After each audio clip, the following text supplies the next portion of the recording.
dans les prochaines années. Et nous sommes en direct du Canada avec un investisseur en bourse. Il s'agit d'un Guadeloupéen qui s'est installé là-bas. Il se prénomme Cédric Cardonnet. Bonsoir, monsieur Cardonnet. Bonsoir. Alors, dites-nous tout. Comment vous vous êtes retrouvé déjà au Canada? C'est une longue histoire, mais je vais la résumer. J'ai travaillé un certain nombre d'années en France. Je suis revenu en Guadeloupe. Évidemment, j'ai eu du chômage, comme tout le monde. Et puis après, je suis reparti faire ma vie là-bas. Et j'ai eu l'opportunité, en fait, de travailler dans des banques de financement et d'investissement comme Reuters et puis, par exemple, New York Stock Exchange. Je travaillais, là, ça fait 20 ans. Et puis, au bout d'un certain temps, je suis venu au Canada. Là, ça fait 10 ans. J'ai monté mon business. Et là, actuellement, en fait, on a des cours en fait, d'investissement pour des personnes. On est déjà établi depuis 2 ans. Et j'ai décidé en fait de développer le business aux Antilles pour pouvoir transmettre aussi l'information par rapport à comment investir en fait si on part de zéro. Alors pourquoi justement ce secteur boursier? C'est pas saturé? Il n'y a pas déjà beaucoup de traders justement qui s'appliquent à faire tourner la machine? Alors c'est ça qui est marrant en fait. Tout le monde pense que il y a une saturation et qu'au bout d'un moment, non, il y a trop de monde. En fait, l'argent, il y en a entre guillemets pour tout le monde, entre guillemets, là, mais c'est pas vraiment du trading ce qu'on fait, c'est vraiment de l'investissement à long terme. Donc, c'est ce qui est important de savoir. C'est pas du day trading. Donc, nous, on fait des placements et on regarde des retours pour 3, 4, 5, 10 ans.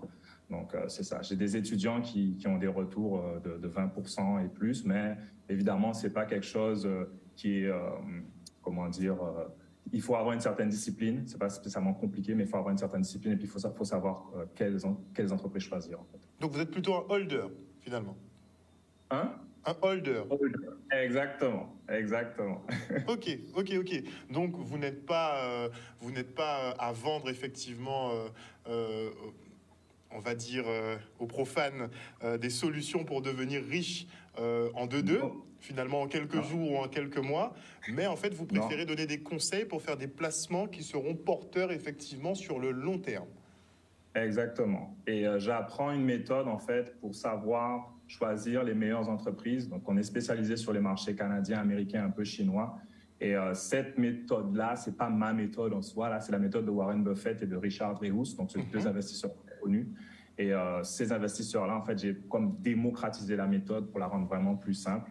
Et en gros, cette méthode-là permet de, par soi-même, avoir de bien meilleurs retours que si on allait faire un investissement traditionnel avec sa banque, en fait. Alors, le monde est en pleine mutation en termes géopolitiques. C'est du jamais vu ce qui est en train de se passer concrètement.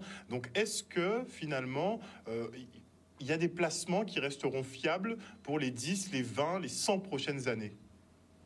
Exactement. En fait, si vous choisissez les meilleures entreprises, celles qui sont mieux capitalisées, celles qui n'ont pas beaucoup de dettes, celles qui ont des bons revenus, vous allez avoir des retours dans 3, 4, 5, 10 ans. Il y a des entreprises actuellement qui sont vraiment sous-évaluées, notamment sur le marché américain, parce que ça fait pratiquement 8 mois qu'on subit une baisse, un marché baissier. Et du coup, ça fait que ça donne des opportunités. Les gens voient souvent les baisses comme « Oh mon Dieu, tout va s'écrouler, etc. Je ne veux plus investir. » Mais en fait, c'est l'inverse qu'il faut voir. Il faut plutôt voir le fait que si le marché est bas, c'est le moment justement d'investir et pas l'inverse.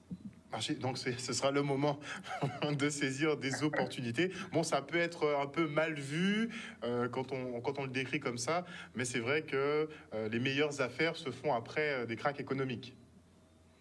Et donc là, on s'attend. Est-ce que vous vous attendez à ce qu'il y ait justement un crack dans les prochains mois?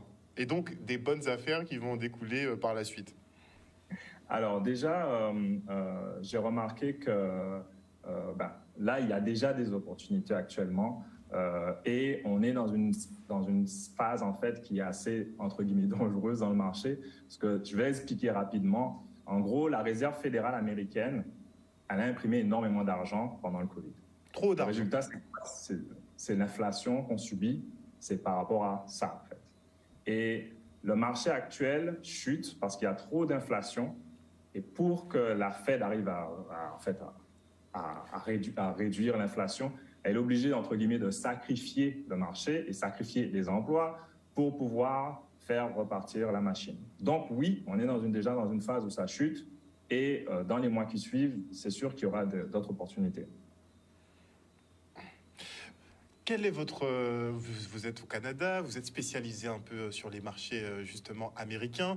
Je profite de votre présence sur le plateau ce soir justement pour vous poser une question relative à la parité euro-dollar, puisque bon, il y en a beaucoup qui sont sur le Forex en train de s'amuser en ce moment sur les variations.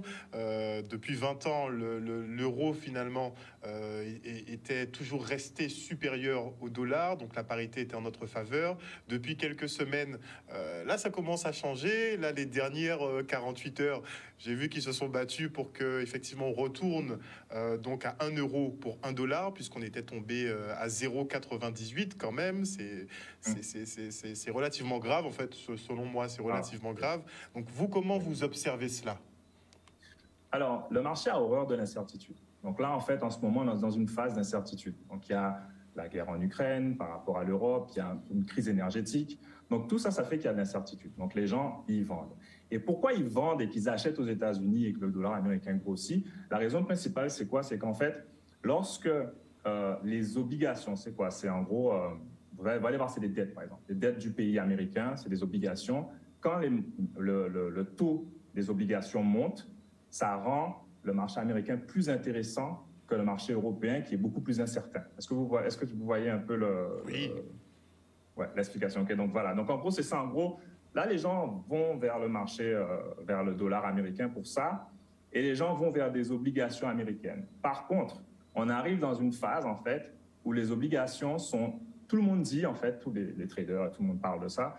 En gros, le marché entend que les obligations vont arriver à 3,5% environ pour janvier, et qu'on on va pas monter plus haut. Donc, il y a deux scénarios. Premier scénario, si la Fed décide qu'il y a trop d'inflation et qu'il monte au-dessus, aïe, aïe, aïe, ça va cracher. Mais si par contre, la Fed estime que ça reste 3,5%, eh bien, vous allez être étonné, mais le marché va repartir. Pourquoi? Parce que le marché anticipe toujours, même s'il y a une récession économiquement parlant, le marché va anticiper ce qui va se passer après. Donc, voilà. Donc, deux scénarios, dont un catastrophe qui a quand même beaucoup de chances de se réaliser. C'est les probabilités. En ce moment, oui, il y a des chances. Moi, par contre, les derniers graphiques que j'ai vus, il y a quand même aussi des signes qu'on peut repartir à la hausse après octobre. Donc là, on est dans une phase, oui, septembre-octobre, c'est toujours une mauvaise phase pour les marchés. Et on peut repartir à la hausse. Pourquoi? Parce que les élections de novembre aux États-Unis vont avoir lieu. Les mi-mandats, oui. Le mi-mandat, voilà. Donc il y aura moins d'incertitude. Et quand l'incertitude part, les marchés repartent. À moins qu'on ait... bon, Donald Trump ne reviendra pas sur Twitter, mais bon, on sait qu'il faisait beaucoup de remous justement au niveau de l'activité boursière. Donc bon, alors comment ça se passe si on veut justement profiter de votre expertise, puisque vous n'êtes pas basé en Guadeloupe, vous êtes au Canada. Exact. Donc en fait, ce sont des cours en ligne. Le site c'est investir-soi-même.com, donc investir soi-même sans accent.com. Et en fait, il y a des cours en ligne, il y a du coaching, il y a aussi un groupe d'investisseurs, en fait, où on se partage nos trades, on dit qu'est-ce qu'on achète, qu'est-ce qu'on vend, etc. Ça, c'est un groupe privé. Et on est aussi sur tous les réseaux sociaux, évidemment, sur Facebook, Twitter, etc. YouTube. Donc, vous pouvez nous trouver, c'est toujours le même nom, c'est Investir Soi-même. Voilà. Investir soi-même, donc investir sur soi-même. Mais... Oui, investir soi-même, et oui, en effet, investir sur soi. Parce que quand on investit, en gros, on parie sur soi pour le futur. On n'attend pas que, je ne sais pas moi, quelle politique ou quelle solution arrive. Malheureusement, le monde est ce qu'il est. Donc, du coup, on essaie d'investir sur soi, d'arriver justement à ses fins financièrement, mais aussi, ça nous permet d'aider les autres. Donc, il y a beaucoup d'étudiants qui ont eu des retours, qui ont fait des choses intéressantes pour leur famille. C'est pas juste pécunier et puis juste, oui, on veut une Tesla, on veut, etc. Non, c'est surtout la notion de give back. Donc, voilà. Très bien. Et je tiens à rappeler effectivement aux téléspectateurs, bon, il y a plusieurs formules sur les conseils en trading. Il y a eu un gros scandale justement en France par rapport aux influenceurs qui vendent des solutions de trade ou qui envoient des signaux entre guillemets. Mais bon, c'est une personne sur 10 en moyenne qui arrive à tirer son épingle du jeu. Le trading, c'est pas simple, c'est vraiment pas simple. Et donc, il vaut mieux faire appel à des experts. Et donc, vous préférez miser sur le long terme. Mais pourquoi concrètement? Alors, Et pas faire un peu de scalping, aller prendre de l'argent à mais gauche à sur droite. ce que vous disiez, je suis bien d'accord. Je voulais appuyer sur le fait que c'est pas des méthodes, comme on dit, faites 10 000 euros en 2 mois. C'est pas du tout ça. Alors, surtout pas. Et je voulais dire que chaque personne, en fait, j'apprends aux gens en fait à faire par eux-mêmes, choisir eux-mêmes leur portfolio. Et je ne suis pas habilité à donner aucun conseil financier. Donc, tout ce que je dis, ce ne sont pas des conseils d'investissement. C'est super important que vous sachiez ça. Voilà. Très bien. Merci beaucoup Cédric Cardonnet de nous avoir accordé du temps pour nous parler effectivement de votre activité autour du trading. C'est une solution qui peut permettre d'arrondir les fins de mois ou bien d'avoir un job à temps plein quand on y est. Mais bon, il faut avoir quand même des petites notions en mathématiques et savoir étudier des courbes, des graphiques, des choses comme ça. Alors, en fait, ça dépend. Investisseur à long terme, c'est des mathématiques de cours élémentaires. Donc, en fait, si tu sais faire plus, moins diviser, c'est bon, tu vas pouvoir t'en sortir. C'est pas du trading avec des signals et puis non, non, non. On fait, il y a quelques indicateurs qu'on regarde, mais il y en a très peu et c'est vraiment accessible à tout le monde. C'est pas quelque chose qui est pour les gens qui ont spécialement beaucoup d'argent ou quoi que ce soit. Là, on peut commencer avec 50 euros par mois. C'est important de juste être assidu, de suivre bien sûr correctement le cours et puis voilà, mais c'est pas un cours vraiment où on va trader sur le jour. Comme c'est long terme, c'est beaucoup plus sûr en fait qu'un cours de trading traditionnel. Est-ce qu'on peut avoir deux petites sociétés qui vont bien rester à flot ces prochaines années? On ne parle pas de Vanguard ou des groupes comme ça, ça c'est sûr qu'ils seront toujours là.